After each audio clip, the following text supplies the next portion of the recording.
प्रिय छात्र छात्राओं, मैं इस वीडियो में आपके साथ बात कर रहा हूँ समुद्रगुप्त की उपलब्धियाँ भाग 2। जैसे कि मैं आपको बता रहा था, समुद्रगुप्त ने दक्षिण भारत के राज्यों के प्रति नीति अपनाई। वो थी ग्रहण मोक्षानुग्रह की नीति। ये नीति थी कि वो दक्षिण के राज्यों को पराजित करके उनको सत्ता को पूरी तरह से उन्मूलित समाप्त नहीं करना चाहता था, बल्कि वहाँ के राजाओं को पराजित करके उन्होंने जब उसकी अधीनता स्वीकार कर ली, धन देकर वार्षिक कर के बदले वैवाहिक संबंधों के परिणाम स्वरूप आत्मनिवेदन के करने के बाद उनके राज्यों को उसने वापस उनको लौटा दिया। और यही नीति उसकी कहलाती है ग्रहण मोक्षानुग्रह की नीति। और इतिहासकारों ने उसकी इस नीति की प्रशंसा की है, क्योंकि उस जमाने में सुदूर दक्षिण में और दक्षिण भारत में जब यातायात संचार के साधन नहीं थे, तो उस जमाने में उत्तर भारत से पाटलिपुत्र से दक्षिण में शासन करना, प्रत्यक्ष शासन करना राजतंत्रात्मक शासन प्रणाली में वो अत्यंत दुष्कर कार्य था। और समुद्रगुप्त भी अपने नवस्थापित राज्य पर वो बोझ डालना नहीं चाहता था कि वो बोझ तले दबकर वो समाप्त हो जाए। तो उसने अपनी दूरदर्शिता से दक्षिण के राज्यों को पराजित भी कर लिया और अपना उद्देश्य भी पूरा कर लिया। पराजित दक्षिण के राजाओं ने समुद्रगुप्त की अधीनता स्वीकार कराने के बाद उनके कायम रखा। भेंट और राजस्व आदि लेकर ही वो संतुष्ट हो गया और पराजित राज्यों से आत्मनिवेदन प्राप्त किया, जिससे गुप्त साम्राज्य का वैभव बढ़ गया। गुप्त साम्राज्य में स्वर्ण यानी सोने की बाढ़ सी आ गई, और यही कारण है कि समुद्रगुप्त के अधिकांश सिक्के हमें केवल सोने के सिक्के ही प्राप्त होते हैं, क्योंकि दक्षिण से जो उसने प्रचुर मात्रा में जो धन सोना चांदी प्राप्त किया, उससे गुप्त साम्राज्य की समृद्धि में योगदान दिया। दान में भी समुद्रगुप्त सोने के सिक्के ही दिया करता था। चंद्रगुप्त द्वितीय के मथुरा शिलालेख में भी उसके दान की प्रशंसा की गई है और कहा गया है कि वह न्याय संगत है। अनेक गो और कोटि हिरण्य करोड़ों स्वर्ण सिक्के प्रदत्त यानी दान करने वाला था। यह दान संभवतः उसने दिग्विजय समाप्त करने के बाद अश्वमेध यज्ञ के अवसर पर किया था। दक्षिणापथ की जो उसकी चौथी विजय है समुद्रगुप्त की, उस विजय में समुद्रगुप्त ने जिन भारत शासकों को पराजित किया, हम उनकी पहचान करने की कोशिश करते हैं कि वो कहाँ के शासक थे। तो हम बात करते हैं, पहला जो शासक था कौशल का महेंद्र। प्रशस्ति के विवरण के अनुसार इस दक्षिणापथ के अभियान में समुद्रगुप्त द्वारा पराजित होने वाला पहला शासक था कौशल का महेंद्र। कौशल से अभिप्राय दक्षिण कौशल से है। यह तो सुप्रसिद्ध बात है कि भारत में दो कौशल थे, उत्तरी कौशल और दक्षिणी कौशल। उत्तर कौशल की राजधानी अयोध्या थी और दक्षिण कौशल वर्तमान बिलासपुर, रायपुर और संबलपुर के जिले इसमें शामिल थे, और यदा कदा गंजाम का कुछ हिस्सा भी इसमें सम्मिलित रहा है। दक्षिण कौशल की राजधानी सोपुर थी, जो आजकल रायपुर से 40 मील उत्तर पूर्व में शिरपुर नामक नगर है। तो पहला शासक था कौशल का महेंद्र, जिसको समुद्रगुप्त ने पराजित किया। दूसरा था महाकांतार का व्याघ्रराज। यह व्याघ्रराज कौन था, इसकी सीमाएं कहाँ थी, इस संबंध में विद्वानों में मतभेद है। डॉक्टर जायसवाल और डॉक्टर हेमचंद राय चौधरी महाकांतार को महाभारत में उल्लिखित कांतर प्रदेश मानते हैं, जो महाभारत के अनुसार वेणगंगा की घाटी और प्राग कौशल दक्षिण कौशल का पूर्वी भाग में ये पड़ता था, और जिसमें मध्य प्रदेश के कांकर और बस्तर शामिल थे। डॉक्टर बनर्जी व राय चौधरी वाकाटक राजा पृथ्वीसेन के सामंत व्याघ्रदेव को महाकांतार का व्याघ्रराज मानते हैं। डॉक्टर भंडारकर के अनुसार व्याघ्रराज कल्प महाराज भिन्नता मध्य प्रदेश में शासन करता था, किंतु आधुनिक विद्वानों ने इन मतों को ठोस तर्क देकर खंडन किया है। आधुनिक विद्वानों के मतानुसार महाकांतार से अभिप्राय मध्य प्रदेश से है और व्याघ्रराज पूर्वी गोंडवाना का राजा था, जिसकी राजधानी संभवतः संबलपुर थी। तीसरा जो शासक था जिसको समुद्रगुप्त ने पराजित किया था वो था कौशल का मंटराज। डॉक्टर एलन ने इसे वर्तमान कोलेरू झील के समीप का प्रदेश माना है। डॉक्टर रायचौधरी कौशल को गंजाम के कोलाद स्थान से मिलाते हैं। शायद डॉक्टर कृष्ण राव के अनुसार यह पुराना कुल्लुत कौशल राज्य था। मध्य प्रदेश के वर्तमान जो चांदा जिला है उसमें मानते हैं। डॉक्टर वासुदेव उपाध्याय के अनुसार यह केरल राज्य का दूसरा रूप है और दक्षिण कौशल व मद्रास के बीच कहीं ये स्थित था।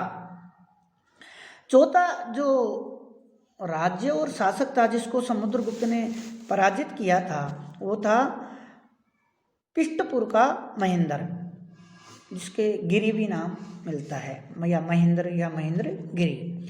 डॉक्टर फिलिट और डॉक्टर वासुदेव उपाध्याय महेंद्र गिरी को राजा न मानकर उससे पूरी घाट की पहाड़ी मानते हैं, किंतु यह पेष्टपुर वर्तमान गोदावरी जिले का पीठापुरम था जो कलिंग की राजधानी थी।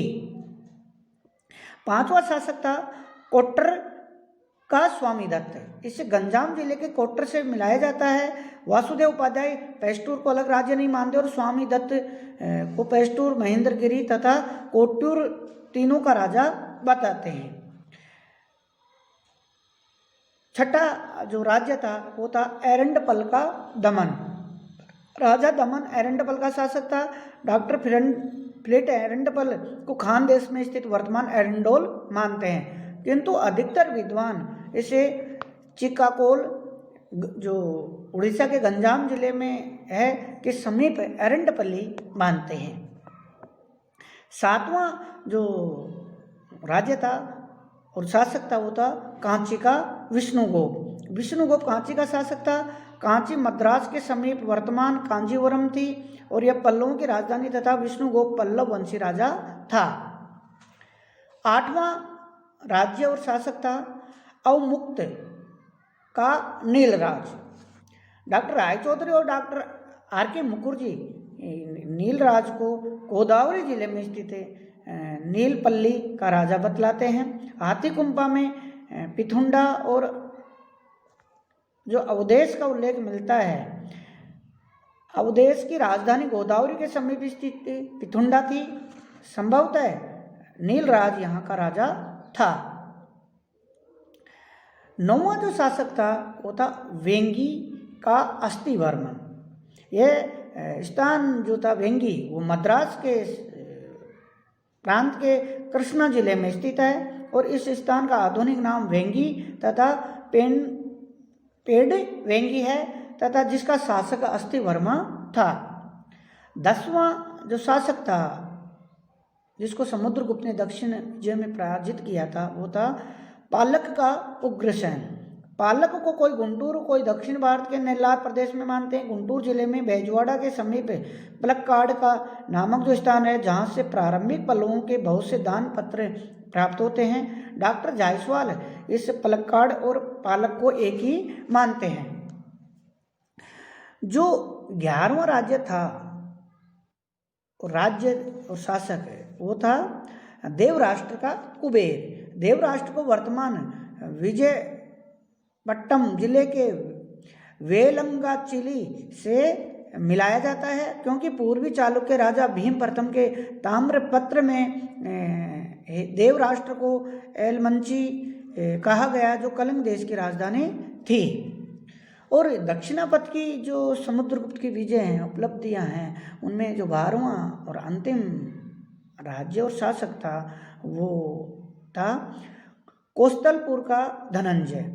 डॉक्टर बार्नेट के अनुसार कोस्तलपुर उत्तरी अर्काट में नोलूर के निकट स्थित कुट्टलूर स्थान है। कुछ विद्वान जो थे जो कुछ विद्वान हैं इतिहासकार हैं वो ऐसे भी कहते हैं कि दक्षिण के जो 12 शासकों को राज्यों को समुद्रगुप्त ने जो पराजित किया था उन 12 राज्यों ने समुद्रगुप्त के खिलाफ एकजुट होकर एक संगठन बना लिया था, संघ बना लिया था, और समुद्रगुप्त ने दक्षिण के राजाओं के जो 12 राजा थे और राज्य थे उनके संघ को पराजित किया था।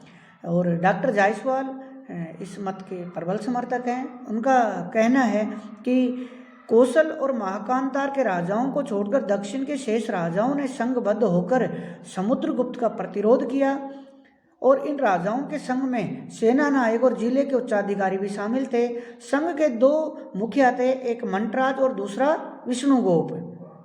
उनके नेतृत्व में दक्षिण के राजाओं, सेना नायकों आदि ने समुद्रगुप्त का मार्ग रोकने के लिए कुराल कोल्लेरू झील के पास तुमुल युद्ध किया था, और यह युद्ध 345-346 ईस्वी में हुआ था। किंतु प्रयाग प्रशस्ति में दक्षिणापथ के जिन 12 शासकों के नामों का उल्लेख मिलता है उन सभी को दक्षिणापथ का राजा कहा गया है। अतः उनमें से किसी को सेनानायक और कुछ को मात्र जिलाधिकारी समझना अनावश्यक कल्पना प्रतीत होता है। इसी प्रकार दक्षिण राजाओं द्वारा संघ बनाकर समुद्रगुप्त का प्रतिरोध करने की बात भी कल्पना पर ही आधारित शायद प्रतीत होती है। देवराष्ट्र को महाराष्ट्र का से तथा एरंडपल को खानदेश से मिलाने के कारण डॉक्टर एलन तथा स्मिथ ने अनुमान लगाया है कि समुद्रगुप्त दक्षिणापथ के राजाओं को हटाने के पश्चात महाराष्ट्र और खानदेव की विजय करता वापस लौटा था, किंतु संदर्भित प्रदेश विजगापट्टम और गंजाम में स्थित थे। अतः समुद्रगुप्त पश्चिमी घाट की ओर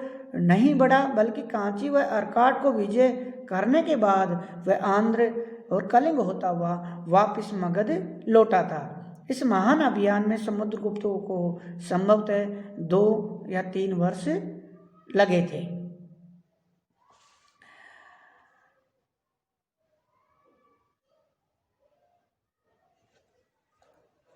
अब बात करते हैं हम समुद्रगुप्त की जो 4 विजय मैंने आपको बताई, जिसमें पहली विजय आर्यावत पर प्रथम आक्रमण, आर्यावत पर द्वितीय आक्रमण, 18 आट्विक राज्यों की विजय, दक्षिणापथ की विजय, और जो 5वीं विजय है वह है सीमांत राज्यों और गणराज्यों की विजय। समुद्रगुप्त की 5वीं उपलब्धि है सीमांत राज्यों और गणराज्यों की विजय। आर्यावत और दक्षिणापथ में समुद्रगुप्त की विजय से प्रत्यंत अर्थात सीमांत राज्यों और गणों अर्थात गणराज्यों को भयभीत हो गए वो, अर्थात समुद्रगुप्त की दिग्विजय उसकी आक्रामक जो सैन्य नीतियां उपलब्धियों के परिणाम स्वरूप जो उसकी सीमाओं पर रहने वाले जो पड़ोसी राज्य थे, सीमांत राज्य थे और गणराज्य थे, वो भयभीत हो गए और उन्होंने बिना युद्ध किए ही समुद्रगुप्त की अधीनता स्वीकार कर ली। ये समुद्रगुप्त के प्रचंड शासन को सर्व कर, सभी प्रकार के वार्षिक कर, दान अर्थात उपहार, आज्ञाकरण आज्ञा पालन करते हुए और प्रणाम आगमन, राज्यसभा में उपस्थित होकर अभिवादन करना से परितुष्ट रखते थे। और इनमें 5 राज्य और 9 गणराज्य थे। ये 5 राज्य थे समतट, गंगा का मुहाना, दवाक, ढाका के आसपास का क्षेत्र, आज जो जिले में स्थित डबोक है, कामरूप वर्तमान जो आसाम है, नेपाल और करतपुर, ये 5वां जो राज्य था कुमाऊं गढ़वाल और रुहेलखंड का, और यूँ कहें कि आधुनिक पंजाब का करतारपुर जिला। तो ये जो 5 सीमांत राज्य थे जिनमें हम देखते हैं समतट, दवाक, कामरूप, करतपुर और नेपाल, इन्होंने समुद्रगुप्त की विजयों से उपलब्धियों से भयभीत होकर स्वयं ही उसकी अधीनता स्वीकार कर ली। धन धान्य देकर, उपहार, वार्षिक कर, अपनी कन्याओं को विवाह करके समुद्रगुप्त को उन्होंने संतुष्ट किया। 9 गणराज्य जो थे वो थे मालव, अजमेर, टोंक और मेवाड़। दूसरा अर्जुनाइन, ये अलवर, पूर्वी जयपुर। तीसरा गणराज्य था योधेई, हरियाणा और उत्तरी राजस्थान। मद्र, रावी और चिनाब के बीच। पांचवा गणराज्य था आभीर, सौराष्ट्र तथा मध्य प्रदेश में पार्वती और बेतवा नदियों के बीच का क्षेत्र, ये आभीर कहलाता था। यहाँ आभीर गणराज्य का शासन था। प्राजुन, मध्य प्रदेश में नरसिंहपुर के आसपास का क्षेत्र प्राजुन के नाम से, गणराज्य के नाम से जाना जाता था। इसके अलावा सातवां जो गणराज्य था वो था सनकानिक, ये था मध्य प्रदेश में विदिशा या भीलसा के पास स्थित था।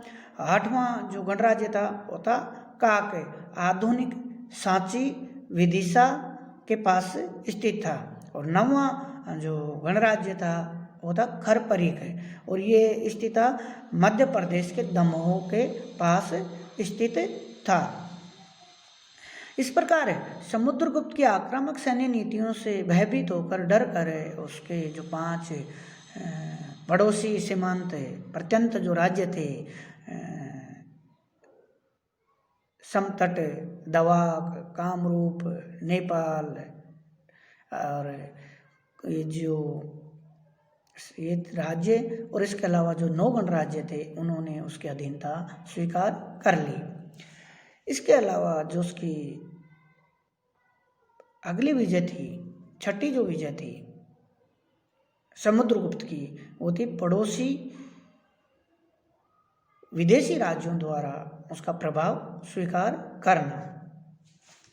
समुद्रगुप्त के पराक्रम और यश का सूर्य ऐसा चमका कि पड़ोस के विदेशी राज्यों ने भी उसकी अधीनता, उसकी तेजस्वी आक्रामकता से प्रभावित होकर, भयभीत होकर उसके अधीनस्थ मैत्री संबंध स्थापित कर लिया। और विदेशी राज्यों ने समुद्रगुप्त के जो वर्चस्व को स्वीकार करते हुए 4 शर्तें मानी। आत्मनिवेदन, जो पहली जो शर्त थी जो इन पड़ोसी राज्यों ने जो मांगी वो थी आत्मनिवेदन, गुप्त सम्राट के सामने स्वयं प्रस्तुत होना, आत्मनिवेदन। दूसरी थी कन्योपायन, अर्थात अपनी कन्याओं का, अपनी लड़कियों का, अपनी पुत्रियों का समुद्रगुप्त के साथ विवाह करना। और तीसरा था दान, उपहार भेजना। और चौथा था गरुड़ तमत, गुप्तों के जो राज के चिन्ह था गरुड़, उस राज के चिन्ह को स्वीकार करना। इन शर्तों से मालूम होता कि समुद्रगुप्त और पड़ोस के जो विदेशी राज्यों में बराबर का मैत्री संबंध नहीं था, बल्कि विदेशी राज्य समुद्रगुप्त के अधीन मित्र थे। जिन विदेशी राज्यों ने उपयुक्त 4 शर्तें स्वीकार की, जिनमें आत्मनिवेदन, स्वयं उपस्थित होना, कन्योपायन, जो अपनी कन्याओं का समुद्रगुप्त के साथ विवाह करना, दान अर्थात उपहार देना, और चौथी जो शर्त थी गरुड़, जो स्तंभ था, जो राजकीय चिन्ह था गरुड़ गुप्तों का, जिसको स्वीकार किया, वो थे देवपुत्र शाही, शाहानुशाही। उत्तरवर्ती कुषाण वंश की शाखा जो केदार कुषाणों के नाम से जानी जाती थी, और पश्चिमोत्तर भारत में वो पुरुषपुर अर्थात पेशावर में शासन कर रही थी। वो देवपुत्र शाही, शाहानुशाही के नाम से जानी जाती थी, और उन्होंने समुद्रगुप्त की अधीनता स्वीकार करते हुए उपयुक्त 4 शर्तों को स्वीकार किया। दूसरा जो पड़ोसी राज्य था वो था शकमुरुंड। पश्चिम भारत के शक क्षत्रप कुछ विद्वान शकों और मुरुंडों की अलग अलग मानते हैं। तीसरा जो पड़ोसी राज्य था वो था सिंगल द्वीप वासी, लंकावासी। चीनी स्रोतों से ज्ञात होता कि लंका के राजा मेघवर्ण ने 352 से 379 ईस्वी के जो मध्य शासन किया था मेघवर्ण ने, उसने बहुमूल्य उपहारों के साथ समुद्रगुप्त के पास अपने दूत भेजे थे। यानी सिंगल द्वीपवासी से तात्पर्य वर्तमान श्रीलंका। और यहाँ का जो शासक था मेघवर्ण, जिसने 352 से 379 ईस्वी तक शासन किया था, उसने बहुमूल्य उपहार समुद्रगुप्त के दरबार में भेजे। चौथा था सर्वद्वीपवासी, इससे तात्पर्य दक्षिण पूर्व एशिया के अन्य हिंदू उपनिवेशों से है। जावा के एक ग्रंथ के अनुसार वहाँ का इक्ष्वाकु वंशी राजा ऐश्वर्यपाल स्वयं को समुद्रगुप्त का वंशज मानता था। समुद्रगुप्त की जो उपयुक्त उपलब्धियां थी, विजय थी, उसके 3 प्रमुख प्रभाव ये। पहला, साम्राज्य स्थापना। उसने एक विशाल साम्राज्य की स्थापना की जिसमें आर्यावर्त और मध्य प्रदेश प्रत्यक्ष रूप से उसके साम्राज्य में शामिल थे। दूसरा, प्रभाव क्षेत्र की स्थापना। उसके प्रत्यक्ष साम्राज्य क्षेत्र की अपेक्षा उसका प्रभाव क्षेत्र अत्यंत व्यापक था, अत्यधिक विस्तृत था, जिसके अंतर्गत दक्षिणापथ तथा पूर्व पश्चिम के सीमांत प्रदेश भी सम्मिलित थे। इन्हें समुद्रगुप्त ने अपने साम्राज्य में नहीं मिलाया, उसमें उन्होंने उसकी अधीनता स्वीकार करके उनको समुद्रगुप्त ने मुक्त कर दिया। तीसरा, मैत्री क्षेत्र। समुद्रगुप्त के शौर्य से आतंकित होकर कुषाणों, शकों, लंका और अन्य द्वीप के जो निवासियों ने उसके साथ मैत्री संबंध स्थापित कर लिया। समुद्रगुप्त ने अपने विजयों और उपलब्धियों के बाद अश्वमेध यज्ञ का आयोजन किया। समुद्रगुप्त था वास्तव में एक चक्रवर्ती सम्राट था और अपने दिग्विजय के उपलक्ष्य में उसने अश्वमेध यज्ञ का अनुष्ठान किया और अपने उत्तराधिकारियों के अभिलेखों से समुद्रगुप्त को उस अश्वमेध का पुनरुद्धार करता भी कहा गया है, जो चिरकाल से बंद थे। इस अनुष्ठान के उपलक्ष्य में समुद्रगुप्त ने सोने के अश्वमेध शैली के सिक्के प्रचलित किए, जिन पर यूप यज्ञ स्तंभ के सम्मुख अश्व को दिखाया गया है और ये लेख अश्वमेध प्राकर में अंकित है। तो प्रिय विद्यार्थियों, जैसा कि मैंने आपको अपने 2-3 वीडियो में चक्रवर्ती गुप्त सम्राट समुद्रगुप्त की उपलब्धियों की हमने बात की है, चर्चा की है, तो आपने देखा कि समुद्रगुप्त ने 335 ईस्वी से लेकर 375 ईस्वी तक शासन किया, अर्थात 40 वर्ष तक समुद्रगुप्त ने शासन किया और उसने अपनी सैन्य पराक्रम, अपनी योग्यता, अपनी दूरदर्शिता के बल पर गुप्त साम्राज्य को एक विशाल चक्रवर्ती गुप्त साम्राज्य में परिवर्तित कर दिया और उसकी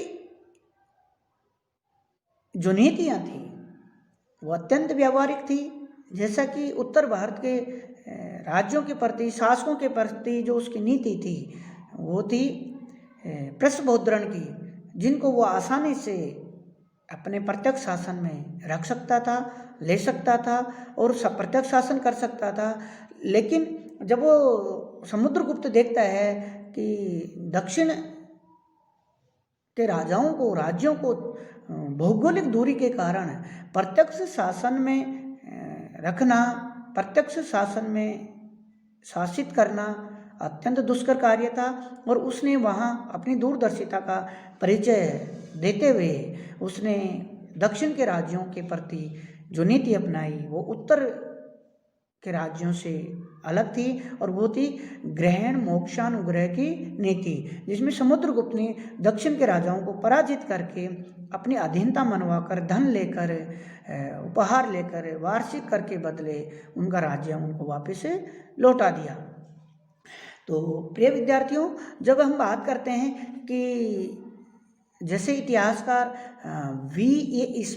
विंसेंट एडम स्मिथ समुद्रगुप्त को भारत का नेपोलियन की संज्ञा देते हैं, उसको भारत का नेपोलियन कहते हैं, तो उसके पीछे उनका जो भाव है, जो उद्देश्य है वो यही है कि जिस प्रकार फ्रांस के सम्राट नेपोलियन बोनापार्ट ने जो महान उपलब्धियां और विजय प्राप्त की, उसी प्रकार समुद्रगुप्त ने गुप्त साम्राज्य में महान सैन्य पराक्रम के बल पर इतनी महान विजय और उपलब्धियां प्राप्त की, जिसके बल पर हम ये कह सकते हैं कि समुद्रगुप्त वास्तव में भारत का नेपोलियन था, अपनी महान विजयों उपलब्धियों के कारण। धन्यवाद।